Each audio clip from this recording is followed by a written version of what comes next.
ஐயா வீரமணி கண்டனையா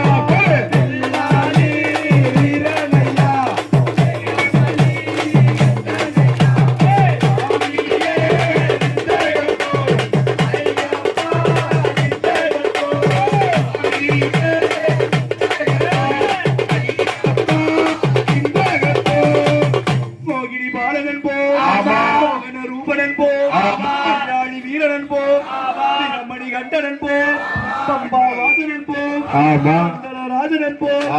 கலியுக வரதன் போ அந்தமலை வாசனன் போ சத்குருநாதனன் போ அந்த ஸ்வரூபனன் போ ஆனந்த சித்தனன் போ ஹரிஹர சுதனன் போ ஈசனுக்கு மகனா ஈடு இல்லா தெய்வமா குலத்தையா இருப்பானா அந்த குறையெல்லாம் தீர்ப்பானா ஏழைக்கு அனுபவனா நம்ம குல சுவாமி அப்படிப்பட்ட சாமி ரொம்ப சத்தி மட்டும்